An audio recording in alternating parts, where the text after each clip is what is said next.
first close encounter I had with death was with Abacha. When Abacha was president, NS Shoneko had been removed. So I went to do this event in Abuja. I was working with Ike Nandagoba. So it was time for the Akwa Ibom cultural troupe to perform. And Abacha was wearing those sunshades that, you know, the Ray-Ban shade, you can fold it into one piece. When we were about bringing the troupe on, Ike Nandagoba said, Alibaba introduced the troupe. I said, all the way from the Delta, the Niger Delta, is the Akwa Ibom cultural troupe. They're very happy that their state was created. And so this beautiful presentation of colorful and cultural performance is in honor of His Excellency, who was one of the people that helped to create the state at the time. So this is an honor. This is a celebration. Please, let's welcome them. And then they started dancing. I said, oh, stop. Everybody stop. Your Excellency, sir, it's to 10. What are you wearing dark shades for? You don't want to see this performance. They're going to shake and wriggle their waist. Sir, remove this shade now. So he was talking to somebody and I was laughing. Then he removed the glasses, folded it and kept it. And I said, okay, you are ready. I said, now, ladies and gentlemen, now start it again. As soon as I made that announcement, I saw this DSS boys. They were going backstage to go and wait for their father. When I saw this thing, I climbed down the stage, went to where Abacha was and sat down on the ground. He was sitting like this. He said, Ubanka. You're afraid, bro? After that, you don't joke, you don't want to go back. I said, sir, they'll come and arrest me. That was exactly how Abacha operated and his boys. You talk anyhow, they will arrest you. Not even arrest you. They will just silence you. That time Abuja was hot. Like Abuja was not as developed as it is now. Then, hey God, they were still working on so many major areas. They are seeing now looking very peng. Then I think we're living in Durumi. We're very little. We're little. Then I used to only come to Abuja. Yes, I think so. I can't even remember. It was a long time. A long time. That was shortly before he left office. That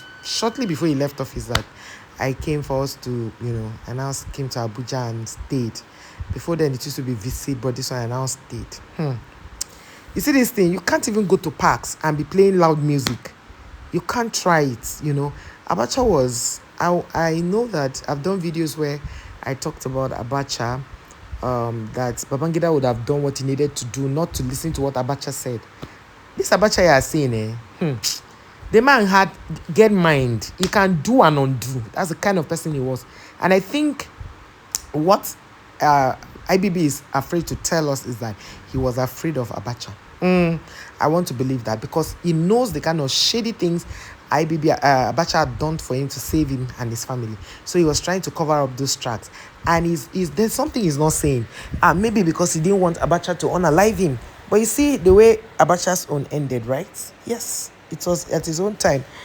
God made it and he left. And that is why you hear people say, if a bad government come, let God do what he did for Abacha. Once you hear things like that, because a whole lot happened under this. Look at, just imagine the way they are revealing things that have cost so many people's lives. They are revealing it as a normal thing, as in with so much levity, as if it doesn't even matter. You get that kind of point. It is true that the presidential election was generally seen to be free, fair, and peaceful. However, there was in fact a huge array of electoral practices virtually in all the states of the Federation before the actual voting began. It is incredible. In view of all this, I find the conclusion unfortunate but inescapable that the federal military government is guilty of bad faith, pure and simple. No one has accused me of any offense against any known electoral law or regulation. The people of this country went to polls on Saturday, June 12, 1993, and without let or hindrance, chose me as their president. Didn't they?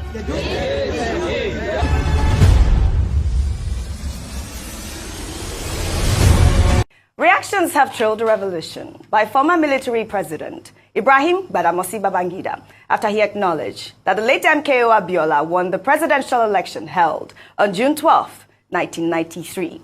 IBB's revolution came at the book launch of his autobiography, A Journey in Service, in Abuja on Thursday. Babangida annulled the June 12 election, sparking widespread protests and unrest in the country.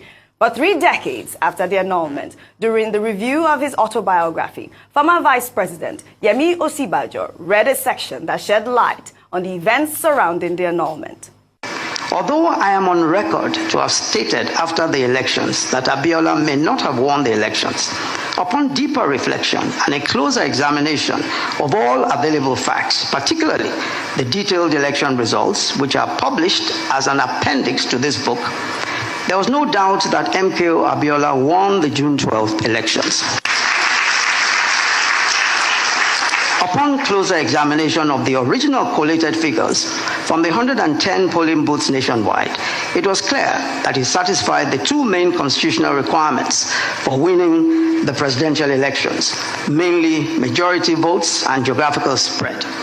Having obtained 8,128,720 votes against TOFA's 5,848,247 votes, and securing the mandatory one-third of the votes cast in 28 states of the Federation, including Abuja. All right, reactions have trailed. Let me take this from characteristics. Who wrote, "Better late than never. I was a very young teenager, not eligible to vote during the June 12, 1993 elections. And in my lifetime, I have never seen such a robust campaign that got the attention of the whole nation, both young and old. The jingles on radios and televisions for both the NRC and, of course, that of the SDP were top-notch. I still remember part of the jingle. Abiola na my mano, SDP na the party to solve all our problems for better tomorrow. SDP, Kingibe, Abiola, Abiola, progress." Oh, what a memory. Nigeria indeed lost an opportunity to advance, and generations lost an opportunity to see their nation compete in the Committee of Nations for years, all because of a leadership that couldn't look beyond its nostrils. Well, former military head of state Ibrahim Babangida on Thursday expressed regret over the annulment of the June 12, 1993 presidential election, describing it the most difficult period of his life. As the leader of the military administration, I accept full responsibility for all decisions taken under my watch.